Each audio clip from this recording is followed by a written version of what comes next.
piazza Duomo, a Trento, proprio a ridosso di Casarella, là dove si diparte via Belenzani, vi è una fontanella sormontata da un'aquila di pietra, intenta a sprimacciarsi. Non conosciamo il nome dello scultore che l'ha creata, nell'anno in cui è stata posta in quel luogo, conosciamo però la sua leggenda. Un tempo, sul monte Bondone, abitava una grande aquila. Si era costruita in un nido molto in alto, sopra lo spuntone di roccia di dove poteva dominare tutta la valle sottostante, ed era una valle molto bella, fatta di prati, di fiori, di inverni di neve, di boschetti di castagni. A volte, qua e là, si scorgevano pure degli uomini. L'aquila non voleva male a quegli uomini, anzi le erano simpatici. Uno specialmente piccolo e tarchiato che, a volte, quando la scorgeva, le rivolgeva un lungo fischio in segno di saluto. Si chiamava Gian Giorgio Scanda ed abitava in Sardegna. Ma questo naturalmente l'aquila non poteva saperlo. Il grande uccello prese tanta confidenza con l'uomo da volargli incontro non appena lo scorgeva, scendendo a giri concentrici sopra il suo capo e poi magari, se il contadino era intento a raccogliere legna o a falciare, posarsi poco distante da lui. Lo Scanda gli strizzava gli occhi e poi cominciava a raccontarle le proprie preoccupazioni. Fra le altre vi era quella di una moglie graziosa anziché no, ma di lingua, come suo dire, molto lunga. L'aquila lo stava ad ascoltare per un poco, poi, quando ne aveva abbastanza di chiacchiere, faceva uno strano verso, spiegava le ali enormi e tornava al suo nido. L'uomo finì con l'affezionarsi molto a quell'animale. Ogni giorno gli portava pezzettini di polenta e magari un po' di carne cruda, ma anche questa sua generosità finì col diventare motivo di litigio con la moglie. La donna, non comprendendo come fra un uomo e un animale selvatico potesse regnare una solida amicizia, continuava a rimproverare il marito perché, diceva lei, sottraeva dei buoni bocconi alla famiglia per giocare con una bestia che avrebbe fatto meglio ad uccidere. «Sei uno sprecone!» gli gridava, tenendosi le mani sui fianchi. «Se invece che giocare lavorassi, raccoglieresti certamente più legna, falceresti più fieno, porteresti più denaro alla tua povera moglie!»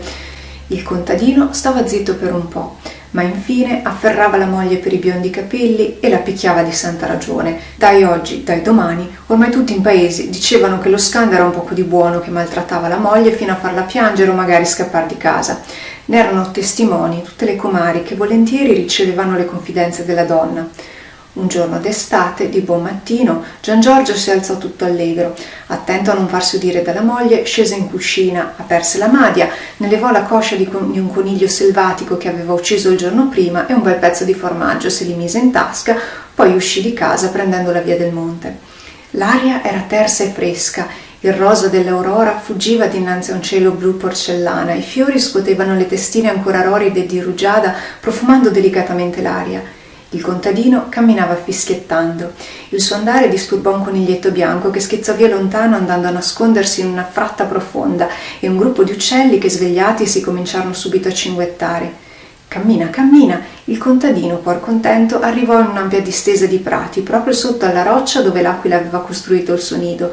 Portandosi poi le mani ed imputo attorno alla bocca, gridò ben forte: «Ehi, amica aquila, stai ancora dormendo? Scendi giù, poltronaccia, che ti ho portato qualcosa di buono da mangiare!»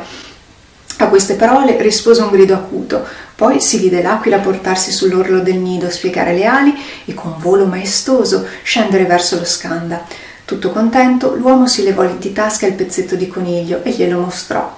Delicatamente l'uccello glielo prese di mano ingoiandolo. Soddisfatto, l'uomo mangiò il suo formaggio e, accarezzando le penne dell'aquila, ridacchiò. «Oggi l'ho fatta franca, sai, la mia donnetta dormiva tanto forte da non sentirmi nemmeno quando sono uscito di casa. Forse non si accorgerà neppure della carne che le ho rubato. Certe cose le donne non le capiscono. A loro non importa nulla l'amicizia di un'aquila par tuo, ma a me sì.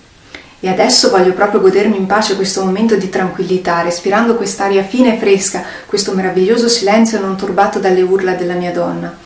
Uomo e aquila rimasero così, tranquilli per un poco.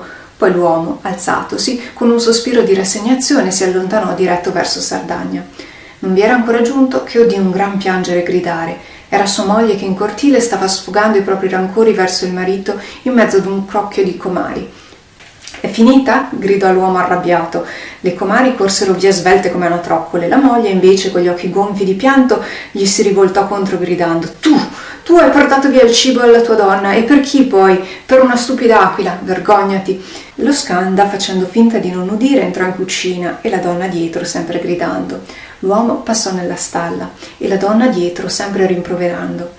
Lo Skanda cercò allora rifugio nella legnaia, ma anche lì venne raggiunto dalla consorte che, noiosa come la pioggia d'autunno, continuava a fargli le proprie rimostranze. Per evitare di picchiarla, egli si prese l'ascia e cominciò a spaccar legna. Sperava in tal modo di coprire la voce della moglie, ma non fu così. Allora, esasperato, Gian Giorgio, dopo averle gridato una gran "finiscila", tornò in cortile e la donna dietro. Fu a questo punto che l'uomo, non potendone più, accortosi di avere ancora l'ascia in mano, l'alzò e la batté con un gran fendente sulla testa della moglie, che stramazzò a terra, morta. Spaventato per quel che aveva fatto, lo Skanda fuggì a precipizio, cercando rifugio e nascondiglio nel bosco. I vicini, però, che avevano udito l'eco del litigio, vedendo correre via l'uomo, si recarono in massa a casa sua per consolare la sposina. Trovandola morta in un lago di sangue, corsero a chiamare i gendarmi, poi assieme ad essi cominciarono a battere il monte, finché raggiunsero e agguantarono lo Skanda. Il contadino venne legato e trascinato subito a Trento, dove venne rinchiuso in una segreta di Torreverde. A Gian Giorgio sembrava di vivere in un incubo, sperava lo fosse, avrebbe desiderato poter svegliarsi e dire con un sospiro di sollievo: è stato un brutto sogno. Purtroppo invece tutto era reale attorno a lui, la cella buia e puzzolente, i topi che lo spiavano da ogni angolo con occhietti aggressivi, gli scarafaggi che lo salivano da tutte le parti, le urla strazianti dei torturati. E lui, Gian Giorgio Skanda, aveva ucciso sua moglie, e lui, Gian Giorgio Skanda, sarebbe stato giustiziato. Un brivido di terrore gli corse per la schiena. In un impeto di disperazione corse attorno alla cella, tastando tutti i muri in cerca di un passaggio che gli permettesse di riguadagnare la libertà. S'arrampicò fino alla stretta feritoia, là in alto, di dove entrava a stento un filo di luce. Inutile, non vi era nessuna possibilità di uscire da quell'orrido carcere. Lo Skanda si gettò sopra un mucchio di paglia fradicia che stava in un angolo, si prese il viso tra le mani e pianse disperatamente. Che fare, mio Dio, che fare? Come sollevò il capo era già notte. In alto, dalla finestrella, entrava un tenue chiaror lunare. Ecco che cosa gli restava di quel cielo che aveva tanto amato, di quell'aria fine che lo aveva rallegrato sul bondone. Cip! Fece un uccellino. Lo Skanda aguzzò le orecchie. Cip! Ripeté la bestiolina. Gian Giorgio si accorse che un usignolo era entrato di fra le sbarre dalla finestra.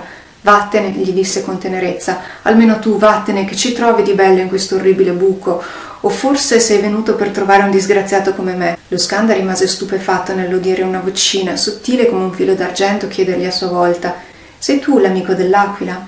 Parli? Un usignolo che parla? Trasecolò l'uomo. Sei tu l'amico dell'aquila? Ripeté la vocina. Sì, rispose sempre più sorpreso l'uomo. Io ero molto affezionato ad un'aquila che abita sul monte Bondone. Chissà come sarà triste domani a non vedermi arrivare al nostro solito appuntamento. L'aquila ti manda a dire, riprese imperterrito l'usignolo, di sostenere sempre la tua innocenza.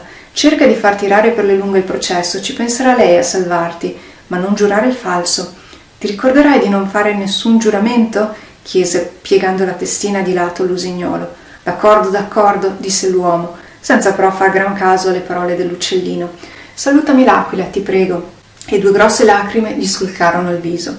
L'usignolo volò via. Per Gian Giorgio Skanda quello fu il primo di tanti terribili giorni, di tante terribili notti, dove la speranza e disperazione si confondevano. Nessuno veniva a parlargli, nessuno gli chiedeva niente. Una volta al giorno il carceriere gli portava un pezzo di pane secco e una ciotola d'acqua. Unica sua compagnia erano i ricordi. Finalmente un mattino arrivarono due sgherri che lo condussero, ben legato, davanti ai giudici. Per strada tutti si fermavano a guardarlo e segnandolo a dito si dicevano l'un l'altro: quello è l'uomo che ha ucciso sua moglie. Lo Skanda, dalla vergogna, avrebbe voluto sprofondare sottoterra. Finalmente, come Dio volle, si giunse davanti ai giudici, tutti col viso severo ed avvolti in mantelli neri. Gian Giorgio Skanda, gli disse il giudice capo, avete voi ucciso vostra moglie? No, ve l'assicuro, proruppe affannosamente il contadino. Io sono arrivato a casa, ho trovato la mia donna morta, in un lago di sangue, ho avuto paura e sono fuggito. Lo giurate? Gli chiese il giudice. In quel mentre il contadino si ricordò delle parole dell'usignolo, perciò disse: non giuro mai, eccellenza, ne ho fatto voto a nostro Signore, non fatemi commettere peccato. Chiunque però in paese può testimoniare come io abbia sempre voluto bene a mia moglie. Uno per uno tutti i contadini di Sardegna sfilarono davanti ai giudici. Uno disse che lo Skanda picchiava sempre la moglie, l'altro che la donna era un angelo, il terzo soggiunse che lei viveva nel terrore, il quarto dichiarò che tutti i giorni Gian Giorgio prendeva un randello e batteva la moglie finché il randello non si spezzava.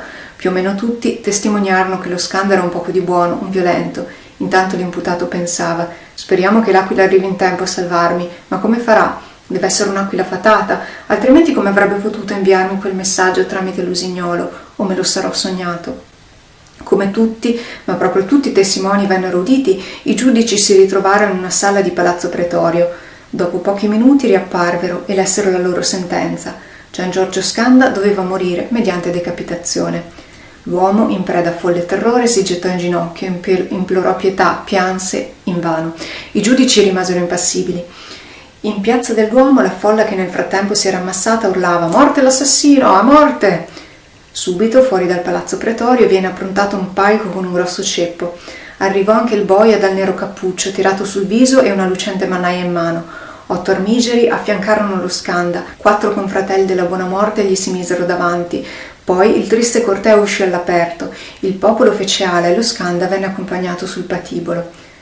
L'aquila, pensava pazzo di terrore, l'aquila se non venisse, se non mantenesse la sua promessa, e il cuore cominciò a traboccargli d'odio per quello spavaldo uccello che l'aveva illuso. Gli fecero piegare il capo sul ceppo. Proprio in quel momento scorse la grande aquila calare in giri concentrici sulla piazza, posarsi sul tetto di Palazzo Pretorio. Ma ormai come avrebbe potuto aiutarlo? In un impeto di disperazione lo Skanda si sottrasse agli armigeri che lo tenevano fermo, guardando verso l'aquila cominciò a gridare: «Sono innocente, lo giuro, la vera colpevole è quell'aquila ingrata, lei ha ucciso mia moglie e se mento», urlò rivolto al grande uccello, «che tu, maledetta, diventi sasso». A quelle parole l'aquila, fra lo stupore di tutti, si trasformò in pietra, testimoniando così la colpevolezza dello Skanda, che venne immediatamente giustiziato. Un armigero poi salì sul tetto di Palazzo Pretorio, sollevò fra le mani l'aquila e la mostrò alla folla e ai giudici storditi dal miracolo. Qualche giorno più tardi venne posta in cima a una fontanella, quella appunto che ancora oggi si vede in piazza del Duomo. E conclude con una nota: in questa leggenda troviamo un ricordo del terribile giudizio di Dio che tanta importanza ebbe nell'amministrazione della giustizia durante il tardo e medioevo, nonché della testimonianza che le esecuzioni capitali a Trento avvenivano sempre in piazza del Duomo davanti a Palazzo Pretorio.